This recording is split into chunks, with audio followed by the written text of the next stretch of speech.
Let me just say it right out of the gate. The RTX 5090 is the most absurd, most ridiculous, most why does this even exist graphics card I have ever looked at. And I mean that as the highest possible compliment. NVIDIA calls it the most powerful GeForce GPU ever made, and for once, that marketing line isn't hot air.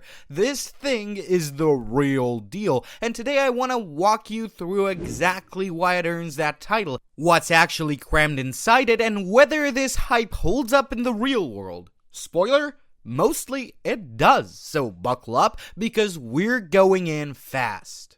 First, the name. Blackwell is the architecture, the underlying brain of the whole generation, and it is named after a mathematician. NVIDIA's CEO Jensen Huang stood up at CES 2025 and called Blackwell the engine of AI, and honestly, that framing tells you everything about where this company's head is at right now. He went even further and said it is the most significant computer graphics innovation since programmable shading, which was 25 years ago. That's a bold claim, but when you look at what they've built, you start to get why he's that confident. Blackwell powers the entire RTX 50 series, from the entry-level 5050 all the way to the flagship. The desktop lineup launched on January 30th, 2025, starting with the 5090 and 5080, and then NVIDIA filled out the rest of the family over the following months. The whole stack is built on TSMC's 4nm class process,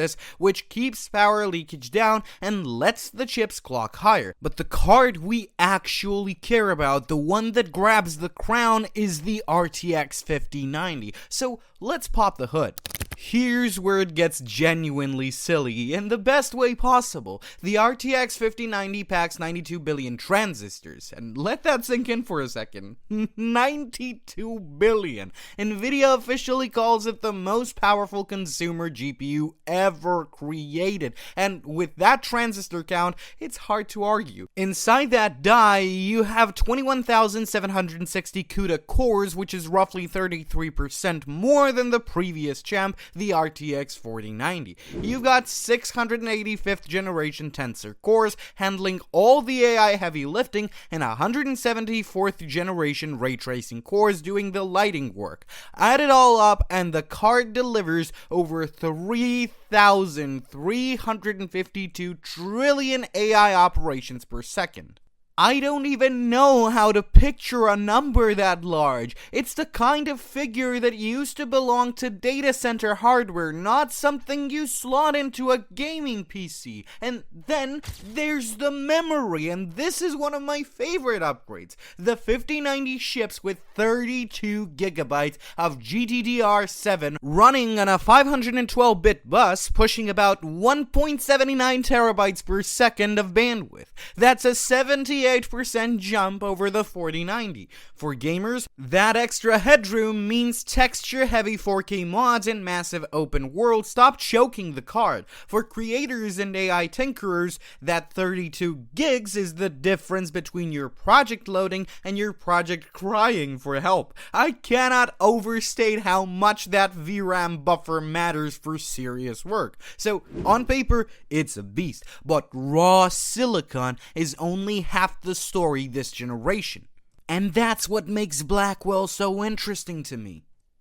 Here's the thing nobody saw coming a few years back. The biggest leap with the RTX 5090 isn't just the brute force. It's the software riding on top of it, and specifically DLSS 4. If you're new to this, DLSS is NVIDIA's AI rendering suite. It uses neural networks to boost your frame rate and clean up your image quality. The headline feature at this time is multi-frame generation, and it's genuinely clever. The card renders one frame the traditional way, then the AI generates up to 3 additional frames in between, all in real time. So you're getting these butterily smooth, high refresh rate visuals that the raw hardware alone couldn't push. NVIDIA also swapped out the old CNN-based model for a transformer model, which is the same type of architecture behind modern AI chatbots, and the result is noticeably cleaner upscaling. Now, this is the part where I'm gonna be straight with you. When NVIDIA claims the 5090 is up to 2 times faster than the 4090, that figure comes specifically from DLSS 4 with multi-frame generation switched on, not raw rasterization, so it is a little bit of a marketing sleight of hand. And sure, but here's my honest opinion, I don't actually care, and you probably shouldn't either. Reviewers across the board call DLSS 4 game-changing, and one outlet flat out said it feels like magic.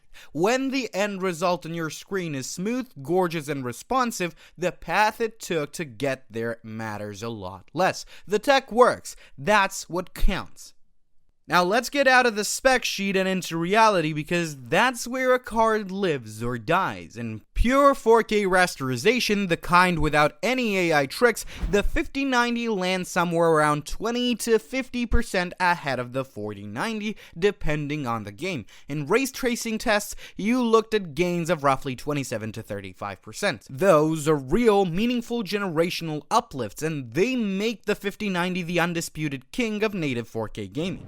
One reviewer literally called it the most brutally fast graphics card ever introduced, and another said it was the most badass card ever built. The benchmarks back that energy up. But where it really flexes is path tracing, the most demanding lighting test in gaming right now. Fire up Cyberpunk 2077 with full path tracing, or Alan Wake 2, or Black Myth Wukong, and turn on DLSS 4 with multi-frame generation, and the 5090 can drive 4K at well over 200 frames per second with every single setting maxed out. That's the dream PC gaming setup fully realized. I watched the demos and the footage, and it's the kind of thing that makes you want to rebuild your entire rig. On the creator side, it's just as strong. We're talking around 45% faster video rendering in DaVinci Resolve on 8K projects, and roughly 40% gains in AI workloads over the 4090. If you edit video, render 3D, or mess with local AI models, this card pays for itself in saved time. Now, I'm not gonna sit here and pretend this thing is perfect, because it isn't, and you deserve the full picture. That monstrous performance comes with monstrous appetite. The RTX 5090 has a 575 watt power rating, up from 450 watts of the 4090. That's a 28% bump. NVIDIA recommends at least 1,000 watt power supply, and real-world testing suggests you genuinely want a quality unit at that level to handle the power spikes safely. This is not a card you casually drop into an old build. It runs hot, it's physically large, and demands a case with real airflow. And then there's the price. The RTX 5090 launched at $1,999, $2,000, and because demand has been insane, finding one at that actual price has been a challenge, with cards frequently selling well above the price point. So yeah, this is a luxury item. It was arguably designed as much for AI researchers as for gamers, and that shows in both the spec sheet and the receipt. But here's my take. The 5090 was never meant to be a sensible pick. It's the Halo product, the no-compromise flagship that exists to prove what's possible. And judging it on a value per dollar kind of misses the point. If you want the best, full stop, this is the best, full stop. Now here's what makes the 5090 even more impressive looking back from where we are now. At CES 2026, NVIDIA didn't announce a single new gaming GPU. The first time in 5 years they skipped it. Instead, they doubled down on software, rolling out DLSS 4.5 and a new 6x frame generation mode for existing cards. Then, the GTC in March, they revealed DLSS 5, a neural rendering system that adds genuinely photoreal lighting and materials to games in real time. Jensen Huang called it the GPT moment for graphics, and while it wasn't as well received as he expected due to some issues, it's still a very big moment for GPUs. But what does that mean for the 5090? It means that the card isn't aging out, it's getting better. The whole RTX ecosystem just crossed 1,000 supported games and apps. The 5090 sits right at the center of it all, and Jensen himself hinted it might represent the absolute absolute peak of traditional rasterization before the industry pivots fully to AI-driven rendering. In other words, this could be remembered as the last great brute force king before everything changes. So is the RTX 5090 the most powerful GPU NVIDIA has ever built? Without a doubt, yes. The transistor count, the AI horsepower, the 32 gigs of blistering memory, the DLSS 4 wizardry, it all adds up to a card that genuinely earns the most powerful ever badge. Is it for everyone? Absolutely not. It's expensive, it's power hungry, and most people simply don't need this much firepower. But that's not a flaw, that's the entire point of a flagship. If you've got the budget though, the power supply, and the desire for the absolute best gaming and creator experience money can buy, the RTX 5090 delivers it like nothing else on the planet. And I, for one, kind of love that it exists. It's overkill, sure, but it's glorious at it.